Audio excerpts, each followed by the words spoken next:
जैसे कि अभी रमज़ान का महीना शुरू हुआ है, तो अमूमन ये सवाल पूछा जाता है कि क्या जो मिर्गी के मरीज़ हैं वो रमज़ान में रोज़े रख सकते हैं या नहीं रख सकते। अब देखें, मिर्गी के जो सारे मरीज़ होते हैं वो एक जैसे तो होते नहीं हैं, सब मुख्तलिफ होते हैं। तो इसीलिए इस सवाल का जवाब हम हाँ या ना में नहीं दे सकते। इस सवाल का जवाब है कि वो डिपेंड करता है कि मरीज़ कैसा है, किस किस्म के झटके लगते हैं उन्हें, कितना जल्दी जल्दी झटके लगते हैं और कितनी दवाइयाँ लेते हैं। मैं आपको दो मिसाल दे रहा हूँ अभी।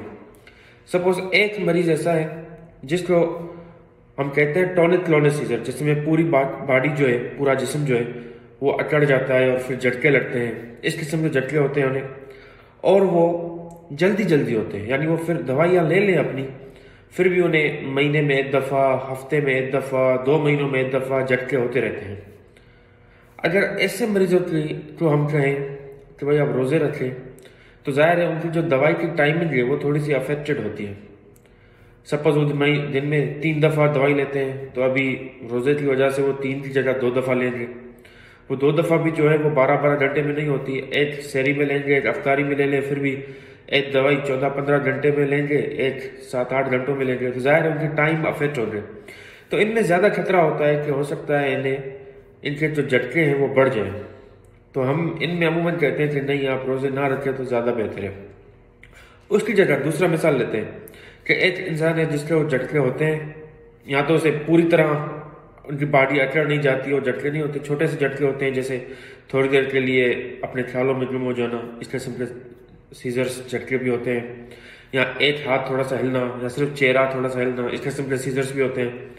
पर जब हो जाए तो ये छोटे वाले सीजर्स हों या अगर बड़े वाले भी हों जिसमें बॉडी अकड़ जाए, लेकिन वो अच्छी तरह से कंट्रोल्ड हो, यानी उनको रोज नहीं होता कि साल में एक दफ़ा झटका आया तो आया, वरना झटका नहीं आए थे। उनकी जो दवाइयाँ हैं वो कोई एक दवाई वो लेते हैं, वो भी दिन में 2 दफ़ा लेते हैं।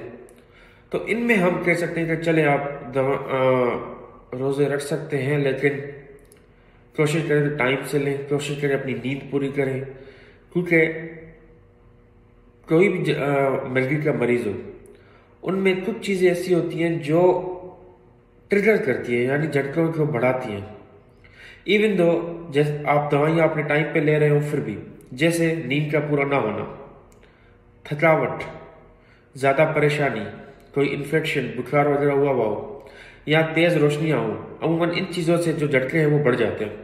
और रमज़ान में आपने देखा है, चूँकि आप सहरी के लिए उठना होता है तो नींद थोड़ी सी डिस्टर्ब होती है, पूरी नहीं हो पाती, थकावट ज़्यादा होती है, तो इसमें ये चांसेस होते हैं कि थोड़े से झटके बढ़ जाए। इसीलिए कोशिश ये की जाए कि अगर कोई रमज़ान के रोज़े रख रहा है तो मेहरबानी करके अपनी नींद पूरी करे, ठीक है।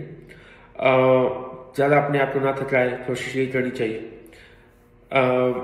लेकिन हमेशा ज़रूरी होता है, चूँकि आप एक डिसीजन ले रहे हैं कि भाई मुझे 30 दिन, महीने के रोज़े रखने हैं, तो हमेशा अपने जो न्यूरोलॉजिस्ट है, जो आपकी दवाइयाँ देख रहा है, जो आपके मिर्गी को देख रहा है, उससे सलाह ज़रूर करें, उससे मशवरा ले लें, देखें वो क्या कहता है, ठीक है।